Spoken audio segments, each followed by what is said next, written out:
I'm trying to figure out how to assess these cards because it's 20 years worth of cards. I can't judge them based on standard playability.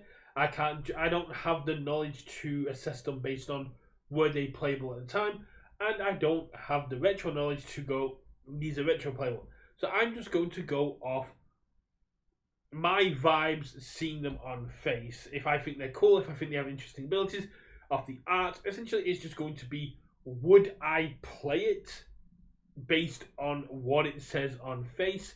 And so these are all my personal opinions.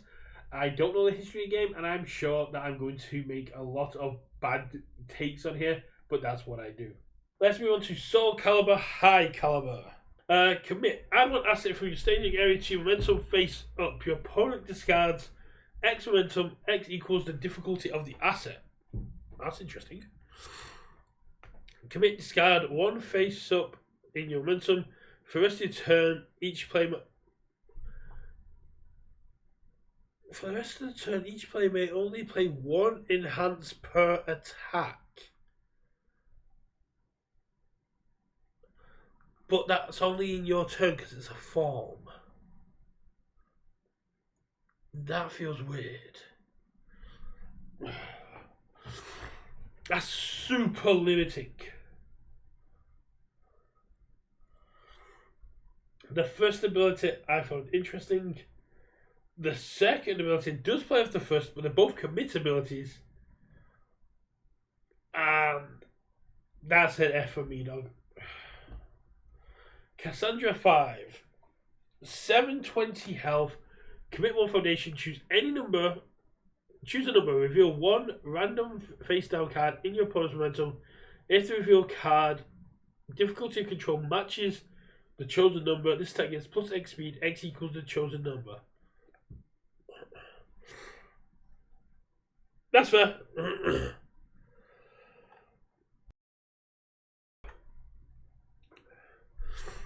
Cassandra 5.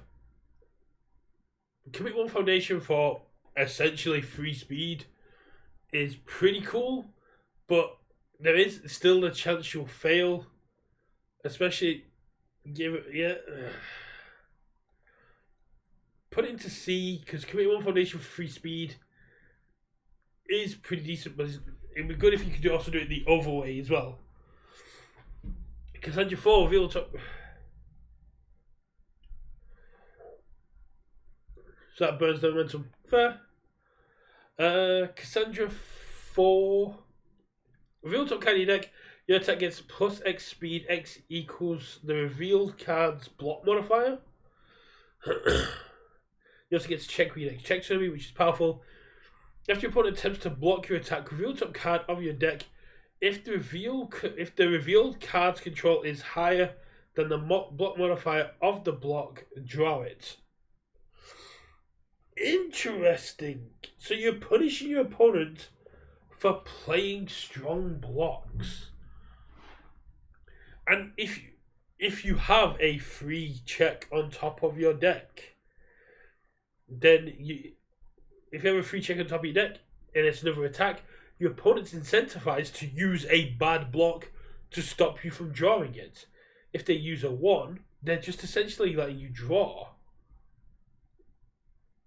So you're revealing it to get more speed, and then if they attempt to block, you get to draw. That's actually pretty solid. Hey.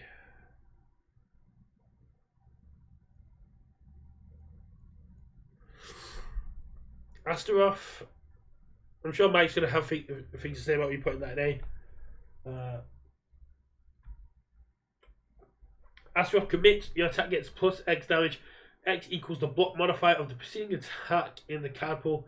If this attack was played during your opponent's turn and deals 10 or more damage to your opponent's combat phase ends immediately. That's a hell of a requirement. Oh.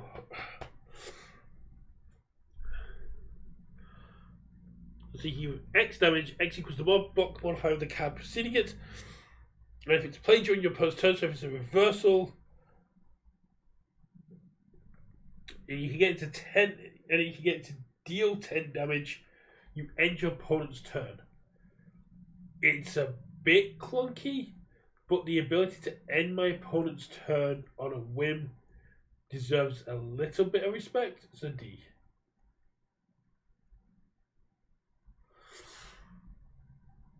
As for 4, commit if this attack does damage, gain X vitality. X equals this attack's damage minus its printed damage, minimum 0. Commit, your attack gets plus X damage. X equals the control of the preceding card in front of it. Sure, it's decently started. D. Voldo, we're back with this guy again. Oh. Discard momentum. Before you take damage from an attack, you may either add the momentum discarded for this ability to your hand, or reduce the damage of the attack by the difficulty of the momentum discarded. Minimum 1.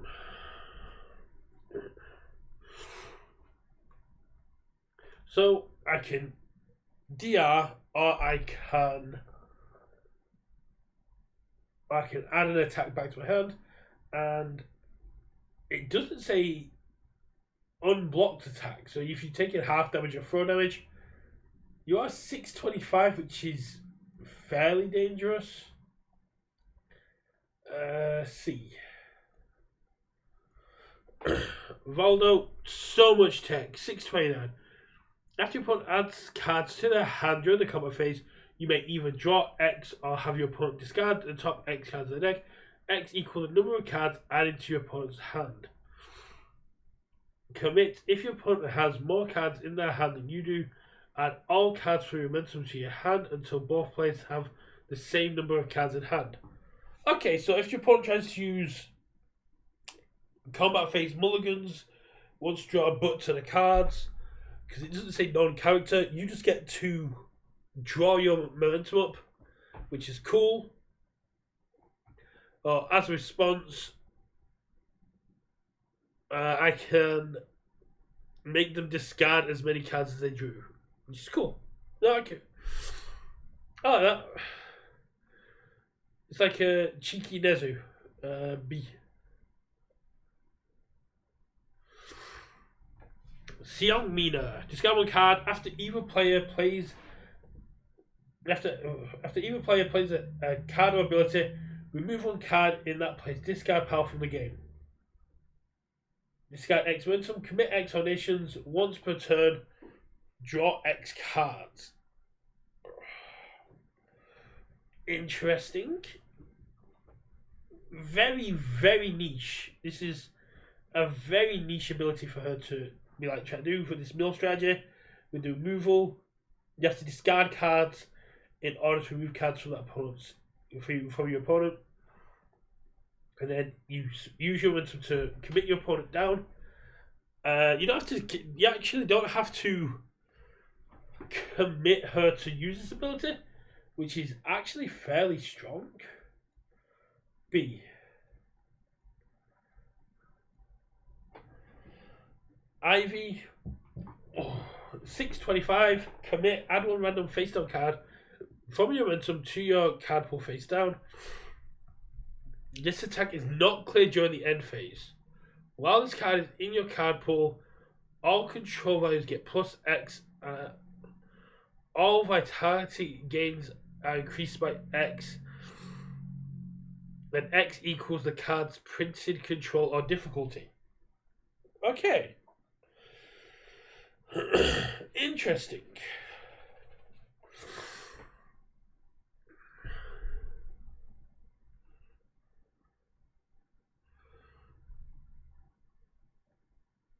So during your turn and during your opponent's turn, you'll get plus X and you'll gain an additional plus X.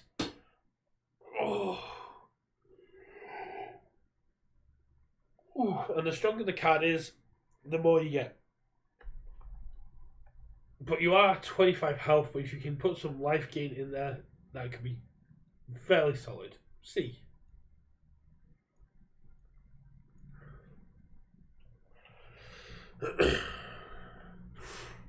Ivy, first of all, gain X vitality. X equals your momentum. Discard 2 momentum. If this attack deals damage, permanently reduce your opponent's character's hand size by 1. Only playable if your attack is all death and life attack, and your opponent's current hand size is 5 or more.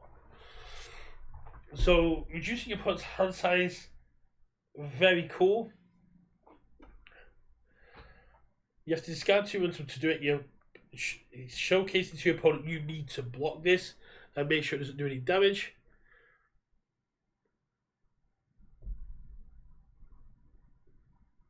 I think it's a risky strategy, but you also just get to gain a bunch of health as well. B.